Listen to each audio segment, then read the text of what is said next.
The moment my mother demanded I pay her $2,000 every month for raising me, my world froze. I was standing in my cramped kitchen, the same one I'd scrubbed spotless every weekend since I was a teenager. The fluorescent light flickered overhead as I held the checkbook, already signed for the family expenses I covered without complaint. $2,000. It wasn't just money. It was a cruel slap disguised as entitlement. At 29, I'm Trinity Harris, a pediatric nurse who works relentless shifts, often 20 hours straight, cradling sick children and soothing terrified parents. Yet at home, I am invisible, a quiet force keeping the household afloat, paying bills, running errands, and funding my sister Lisa's college tuition with no recognition. Just last week, I wrote that very check, covering the mortgage, utilities, and Lisa's fees, while Mom sat in her favorite chair, commanding attention with a victim's voice that filled every room. I swallowed hard, the bitterness settling in the pit of my stomach. How had my sacrifices gone unnoticed? Yet, beneath the exhaustion, a small part of me held on to hope, even though the injustice was slowly burning through my peace. I hadn't told anyone about the house deed in my name, a secret lifeline, a quiet power I wasn't ready to wield. For now, I kept pretending this family could be fixed. Memories of Mom's favoritism cut sharper than any wound. I can still hear her voice when I was 12, scolding me for wanting a new jacket, then turning to Lisa with a smile and saying, "She's the easier one. Lisa deserves more." That was the moment I learned that love in our house wasn't equal. It was a currency distributed according to her whims. Lisa got new clothes, praise for every decent grade, and Mom's warm looks. I got silence and expectations. Be the quiet helper, the invisible backbone. Dad never intervened. His eyes always cast downward when Mom's demands escalated. I told myself it was just her way of loving us, twisted and flawed, but love nonetheless. The sting of that Christmas still haunts me. I had saved for months to buy a gift for Lisa, but when I presented it, Mom shrugged and said, "You don't really need much, Trinity." Her words felt like a slap, turning my gift into a reminder that I was lesser in their eyes. That night, lying awake, I realized love in my family was transactional, earned through sacrifice and never freely given. Since college, I've been the family's silent benefactor, sending $2,000 every month to cover the mortgage, utilities, and Lisa's tuition of $200. I've missed vacations, declined job promotions that would have meant better pay but less time to manage household affairs, all to keep the fragile family fabric from unraveling. When I timidly suggested we create a family budget, Mom dismissed me with a wave, acting as if my sacrifices were simply my duty, not something to be appreciated. Daniel, my husband, has started to voice concerns, asking if I'm being taken for granted, if this is really fair. But I keep telling myself that one day, Mom will see me, that she'll recognize the years of sweat and tears I've poured into this family. And no one else knows the truth. The house deed is in my name, a quiet promise from Dad, trusting me to protect what matters. That deed feels less like a weapon and more like a fragile secret, a placeholder for hope I'm not ready to unleash. For now, I'm caught between duty and desire, between what I give and what I receive. Then came Lisa's college graduation party, a night meant to celebrate her success, but turned into my personal nightmare.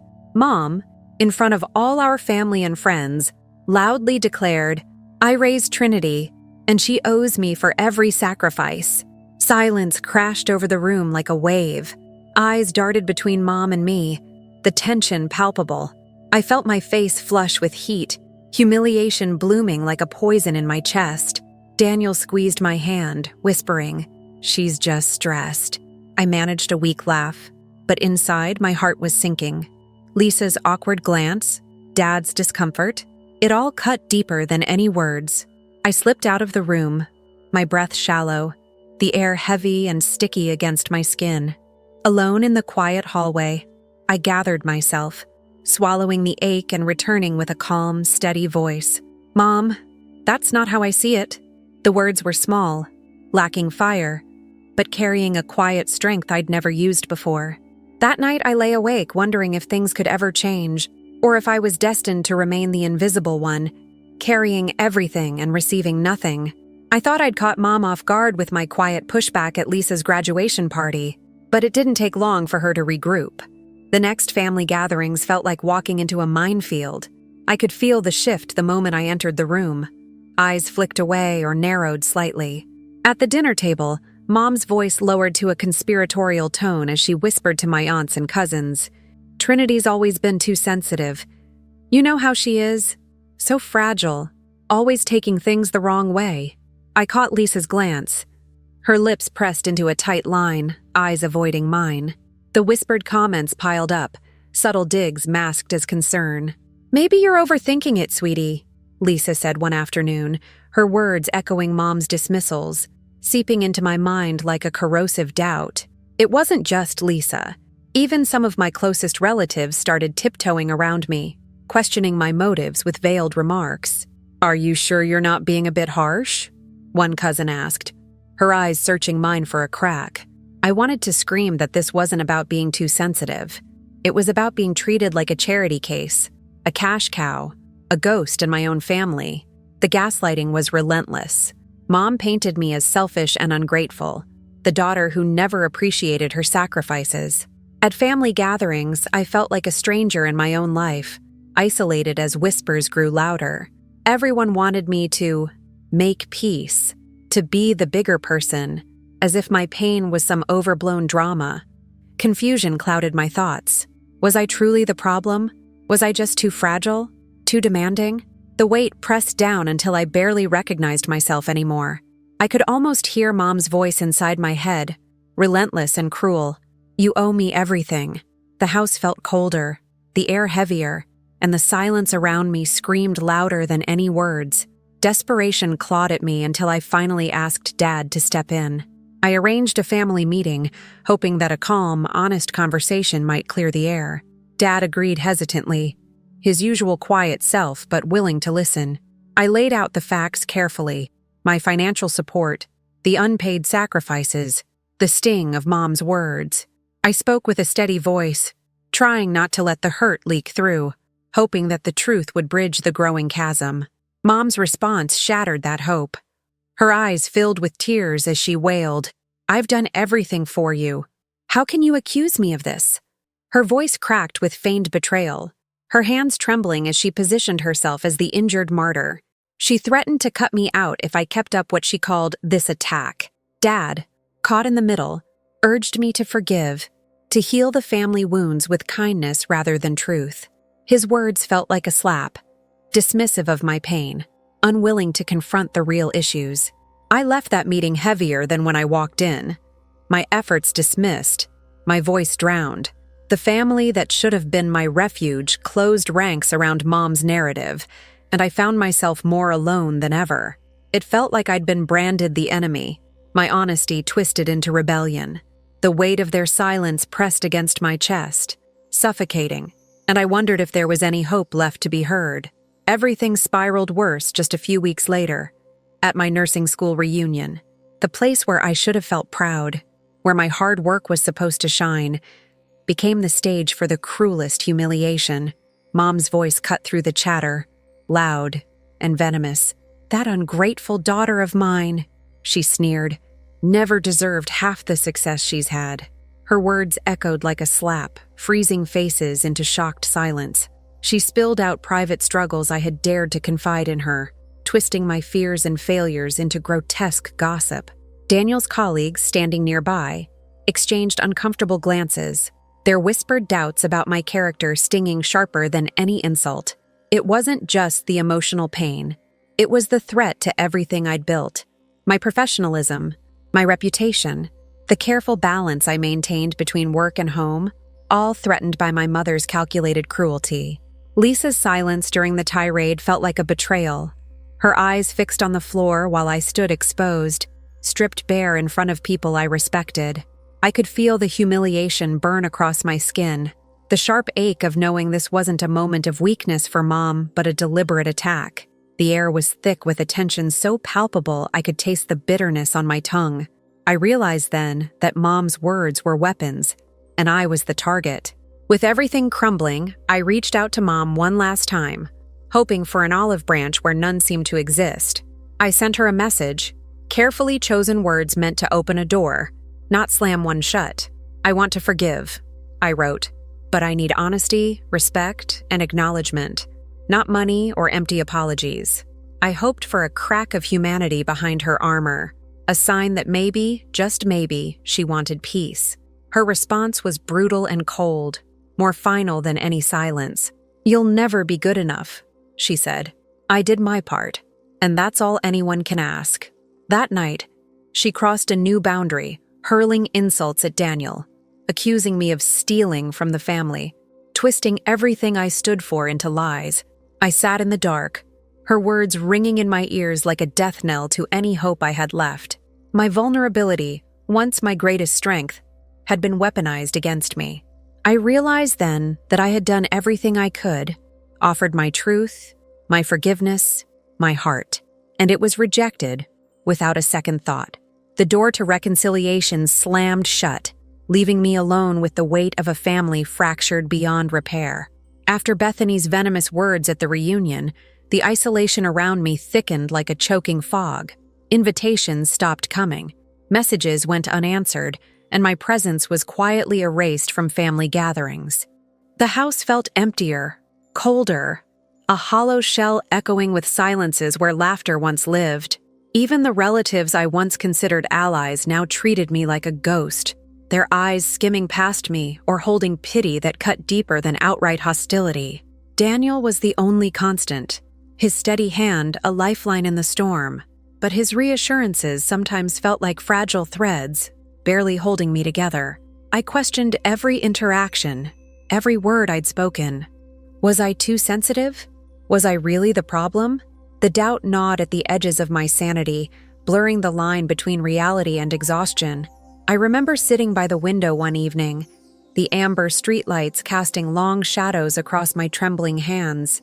Tears came in private, silent and unbidden, but in public I wore numbness like armor, an anesthetic to the ache of rejection. The family I loved had become strangers, their warmth replaced by cold indifference or worse, contempt. Each unanswered text felt like a verdict, each avoidance a reminder that I was alone. The hope I clung to, that one day they'd see me for more than a burden, flickered weakly, almost snuffed out. Yet beneath the despair, something stirred, a faint, stubborn ember refusing to die. It whispered that I was more than their dismissals, more than their cruelty. That whisper was fragile, but real, and I held on to it, even as the walls closed tighter around me. The isolation wasn't just physical. It invaded my mind with relentless whispers. I replayed conversations, searching for where I'd gone wrong, twisting every phrase until I felt like a flawed, broken version of myself. At times, I felt like screaming into the void, but the words stuck, swallowed by the fear of making things worse. I craved connection, but recoiled from the possibility of more pain. The house I'd kept spotless felt suffocating, the weight of silence pressing into my bones. I longed for a sign, anything, that I mattered beyond what I gave, but the cracks in my family's facade were deep, and I was slipping beneath the surface, drowning in a sea of loneliness and self-doubt. And yet, in those darkest hours, I began to recognize a quiet truth. I was not invisible. I was not powerless. The house deed in my name, the financial records I kept, the years of sacrifices, they were all pieces of a foundation I could build upon. I didn't have to be the invisible victim anymore. Somewhere deep inside, that ember of resolve grew stronger, feeding on the pain and isolation. It was a fragile, fierce promise to myself that I wouldn't disappear, that I wouldn't let their rejection define me. I would find a way forward, even if it meant standing alone. That silent vow was the first flicker of something new, something dangerous and powerful, and it terrified and exhilarated me all at once. The night of my 29th birthday was supposed to be a quiet celebration, a chance to gather the few family members who still showed up and pretend just for a moment that the fractures could be ignored. Instead, it became the night everything shattered irrevocably. The living room was dim, lit by candles and soft music, but the air was heavy with unspoken tension. When Mom stood up, her voice sharp and cold, the room fell into a stunned silence. "I've decided to cut Trinity out of the will," she announced, eyes blazing with calculated cruelty. "The house will go entirely to Lisa." The words hit me like a physical blow, the paper deed I'd held so tightly suddenly meaningless in the face of her declaration. I looked around, searching for some sign of support, but found none. Dad's face was unreadable, his silence louder than any defense. Lisa's eyes were fixed on the floor, her lips pressed tight, complicit in the betrayal. The guests froze, the air thick with shock and discomfort. My heart pounded painfully in my chest, the room spinning as the cruel reality settled over me. This wasn't just a family dispute. It was a public erasure of everything I'd done, everything I'd been. The hope I'd clung to shattered in that moment, replaced by a cold, ruthless clarity. The illusion that love or fairness might prevail was gone. I wasn't just betrayed, I was erased, stripped of my place and my rights. And in that silence, something inside me broke and hardened. I was no longer the hopeful daughter yearning for approval. I was a woman who would fight, no matter what it took. I retreated to my room after the party, the weight of that night crushing me into stillness. The walls seemed to close in, pressing me into memories I'd long tried to bury. Years of silent sacrifices, of smiling through pain, of swallowing tears to keep the peace, all played over in relentless loops. The betrayal wasn't just about the will or the house.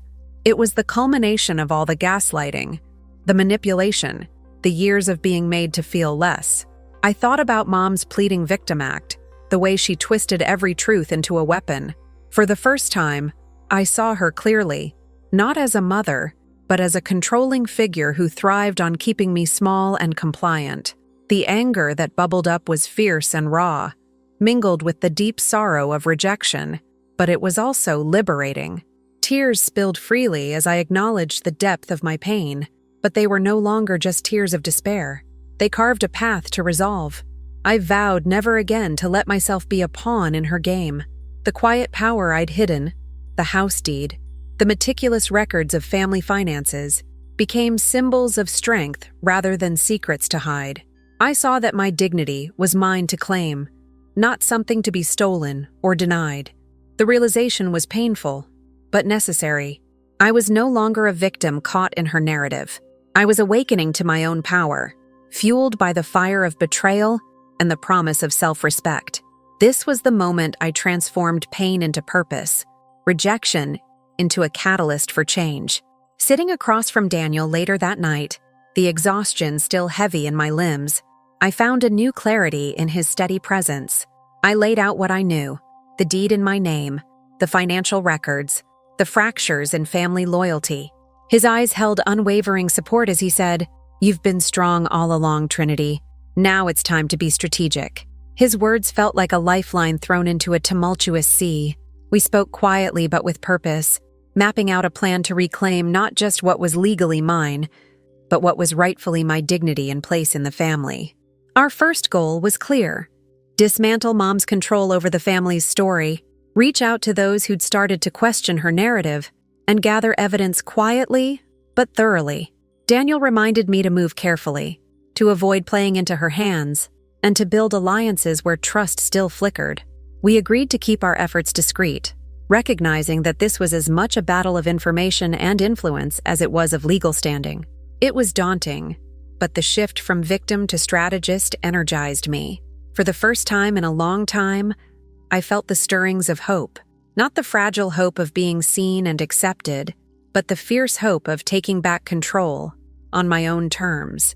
As we planned the first steps, I knew this was just the beginning of a long fight, but with Daniel by my side and the hidden power I'd quietly amassed, I was ready to step into the arena. The quiet embers inside me burned brighter than ever. I sat at the kitchen table, a growing stack of papers spread before me: bank statements, mortgage documents, utility bills, and the countless receipts I'd tucked away over the years. It was overwhelming, but I needed clarity. My hands trembled slightly as I began mapping out every thread of my financial involvement in our household. The mortgage was in my name, a weight I'd carried silently for years, My bank account regularly transferred funds to cover bills I didn't even question anymore. The electric, the water, Lisa's school fees, and countless smaller expenses I'd coordinated without fanfare. I was the invisible backbone, the silent provider everyone leaned on without a second thought. Feeling the gravity of what I was uncovering, I reached out to Evelyn Parker, our family's lawyer and trusted friend. Sitting across from her in her cozy office, I watched her eyes scan the documents with a practiced eye. "You've done a remarkable job keeping this organized, Trinity," she said gently, her voice steadying my nerves. We went over bank transfers, signatures, and even text messages, many from Bethany, filled with vague excuses for money she claimed she needed, yet rarely repaid. Evelyn's expression darkened as she noted patterns of borrowing from relatives, promises broken, and debts quietly accumulated. It was more than just neglect. It was a pattern of manipulation. Back home, I pulled up old conversations on my phone, scrolling through the manipulative undertones I'd learned to recognize all too well. Bethany's messages were a minefield of guilt-tripping and veiled threats, demanding money while casting herself as the victim. Yet, amid that emotional warfare, the financial inconsistencies shone like glaring red flags. The realization that she had been draining resources, leaving me to pick up the pieces, hit me like a thunderclap. I felt a surge of empowerment, a dangerous clarity blooming in the pit of my stomach. They needed me more than I needed them. This wasn't just a family crisis. It was a reckoning waiting to unfold. Each discovery chipped away at the weight of years of silent sacrifice. I wasn't just the overlooked nurse or the quiet provider anymore. I was the one holding the key to the truth. Documenting everything became a kind of therapy, a fierce reclaiming of control over a narrative that had always been twisted to their advantage. I kept meticulous notes, flagging every suspicious transaction and manipulative text. My resolve solidified with each entry. The embers of my anger fanned into a steady flame. For the first time in a long time, I could see a path forward, not just for myself, but for a future where I wasn't the family's victim, but its quiet, indomitable force. Despite the emotional upheaval swirling inside me, I knew the next steps had to be deliberate and discreet. Bethany's grip on our lives was tight, and any misstep could unravel everything before it even began. Daniel sat beside me that evening, his hand warm over mine, grounding me. "You're not alone in this," he said softly, his voice a balm to my frayed nerves. Together, we planned how to move forward, each piece of the puzzle falling into place. The weight of betrayal was still heavy, but beneath it, I felt something new: purpose. The storm was coming, and I was ready to face it head-on. Even as I prepared for the battle ahead, I maintained a calm exterior. The family saw no change in me. I arrived at work as usual, greeted coworkers with practiced smiles, and fulfilled my shifts with the dependable professionalism that had always been my armor. At home, I quietly updated passwords on shared accounts and secured important documents in a locked drawer. Legal papers sat neatly filed, and I made sure to keep my phone charged and close. Daniel and I spent evenings rehearsing conversations, anticipating the questions and resistance I'd face. Evelyn prepared potential legal avenues, her calm confidence bolstering my own. This was the silent preparation, the calm before the storm. The tension was almost suffocating, a quiet pressure building beneath the surface. I felt like a time bomb, ticking steadily, each second bringing me closer to the moment of truth. Yet, outwardly, I was the picture of composure, hiding the turmoil beneath a veneer of normalcy. It was unnerving to carry such a secret, to know the house I lived in and the family I loved would soon be caught in a reckoning they didn't see coming. But beneath the unease, there was a fierce readiness. I was no longer a passive player in this game. Soon, everything would shift. Some nights, I lay awake beside Daniel, the silence heavy around us. "Are you sure you want to do this?" he'd whisper, concern lining his face. I'd nod, swallowing the lump in my throat. I have to. For me. For us. The weight of that decision settled deep within me, a mix of fear and resolve, twisting like a knot. The days blurred into a delicate dance, maintaining the facade of peace while quietly dismantling the fragile equilibrium Bethany relied on. Every password changed, every document secured was a small victory, a step toward reclaiming my life. The calm was a fragile illusion, but it was also my shield. When the storm broke, I would be ready. One late evening, as I pored over old bank statements to strengthen my case, I stumbled across something that made my breath hitch in my chest. Hidden credit card statements and loan documents, all in Bethany's name, totaling over $160,000. My fingers trembled as I scanned the paper. The mounting debt sprawled out like a dark secret. Unpaid loans, maxed out credit cards, some payments suspiciously withdrawn from family accounts without anyone's knowledge. A cold wave of realization washed over me. Bethany wasn't just selfish or manipulative. She was reckless, dragging us all toward financial ruin. I called Evelyn immediately, her voice steady but tinged with concern as I described the discovery. "This could jeopardize everything," she explained, her tone grave. "The house, the family's credit, even the younger children's futures." I sat back, the weight of the secret settling heavily on my shoulders. This reckless accumulation of debt explained so much. The desperation in Bethany's voice, her constant demands for money, even the frayed tensions between relatives she'd borrowed from. It was a game changer, the final piece that justified everything I had felt, but couldn't prove. The clarity this revelation gave me was immense. It wasn't just about betrayal or control anymore. It was about protecting myself and everyone innocent caught in this financial storm. I felt a surge of moral clarity and urgency. This wasn't simply personal. It was a crisis demanding action. The reckless danger Bethany posed was more than emotional manipulation. It was a threat to our livelihood. Holding this evidence, I knew I had the power to confront the chaos she'd wrought. The secret debt was a weapon and a shield, and I was ready to wield both. That night, as the house settled into a restless quiet, the gravity of what lay ahead pressed down on me. I felt a mix of fear and fierce determination swirling in my chest. This wasn't just a family dispute anymore. It was a battle for survival. But with this new revelation, I was no longer blinded by doubt or guilt. The path before me was clear. Expose the truth, reclaim control, and protect what was mine.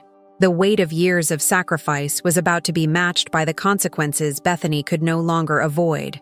The first move was the hardest. I stopped making the extra payments that had quietly kept the household afloat.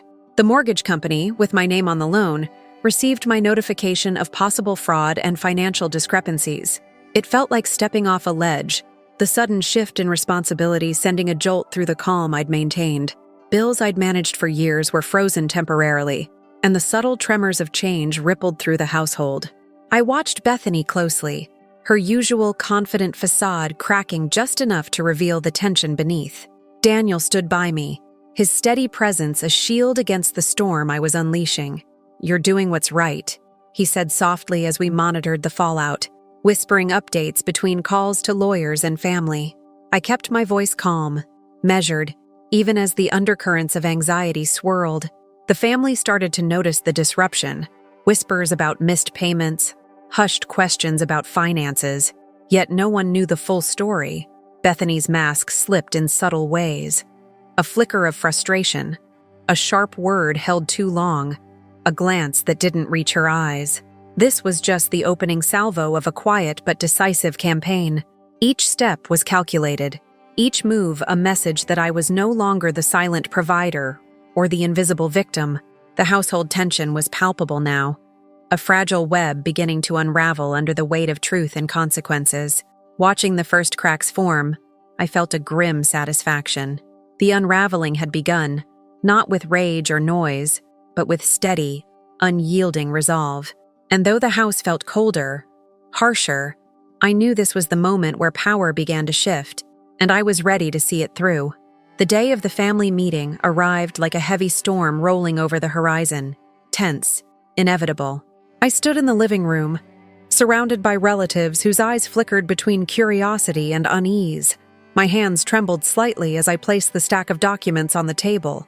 Mortgage statements, credit card bills, bank transfers, all undeniable proof of Bethany's reckless financial decisions. I took a breath, steadying my voice, and began to speak, deliberately calm yet resolute. I've kept this to myself for years, but it's time the truth comes out. The room quieted instantly, every eye sharp and focused.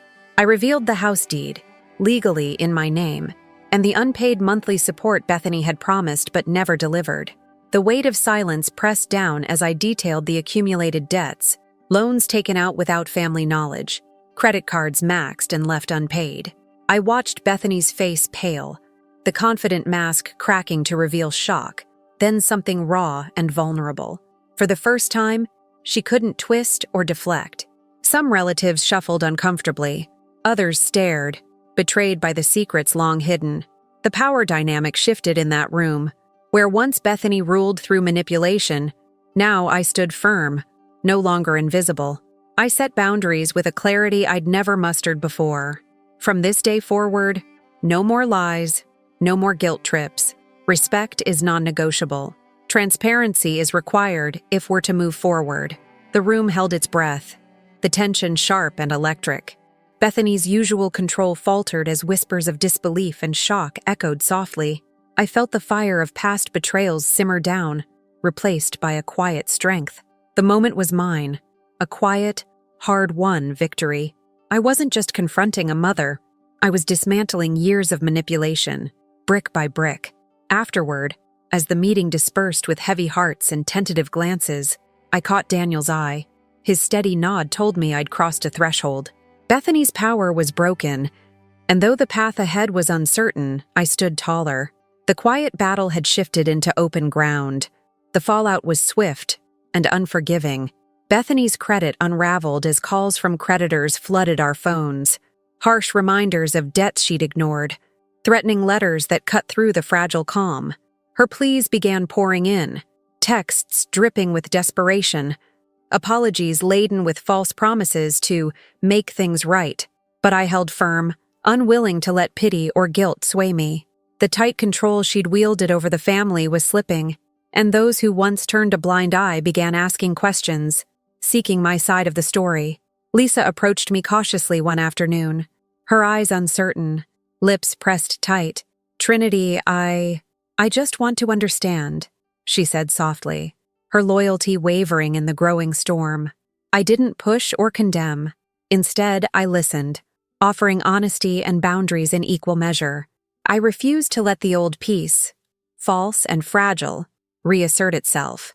This time, the fractures were real and visible. The family's unity, once a mask for Bethany's control, started to shatter, leaving raw edges exposed. Each day brought new cracks. Relatives who had once defended Bethany now called privately, seeking clarity and confessing doubts. The house felt colder, more uncertain, an unspoken battlefields of loyalties and betrayals. I felt the weight of responsibility grow heavier, but with Daniel's steady support, I remained unyielding. I wasn't just surviving the storm, I was weathering it on my own terms, refusing to be drawn back into old cycles of manipulation and silence. Even as Bethany's world crumbled, I remained the calm eye in the chaos, watching the consequences unfold with a mix of sorrow and quiet triumph. It was painful to see the family fracture, but I knew the truth was the only foundation strong enough to build anything new. Bethany's desperation escalated quickly, and so did her tactics. Threats of legal action came wrapped in tearful accusations of betrayal, while her public victim narrative spread like wildfire through whispered family gatherings. She rallied relatives to pressure me, her flying monkeys circling with renewed fervor, wielding emotional blackmail and guilt-laden demands. But I was no longer the frightened daughter trapped in her web. I was prepared.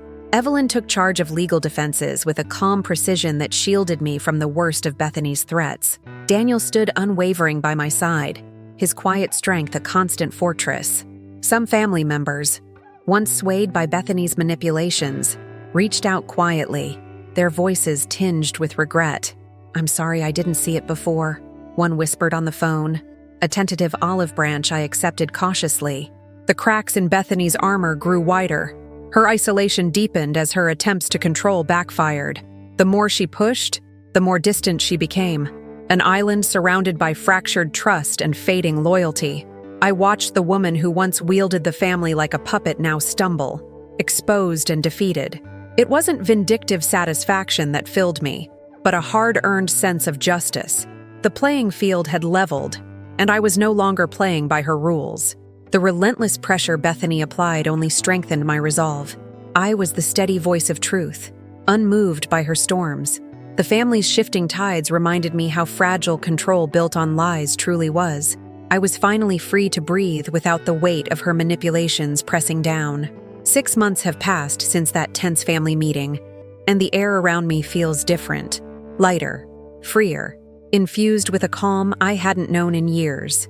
I no longer attend the toxic gatherings where old wounds reopened and manipulation thrived. Instead, Daniel and I have built a life anchored in mutual respect and love, far from the chaos Bethany left behind. Our home is a sanctuary, a space where boundaries are honored, and silence is no longer a weapon. I keep limited contact with Lisa and Dad, but those connections are now framed by clear boundaries and honest respect.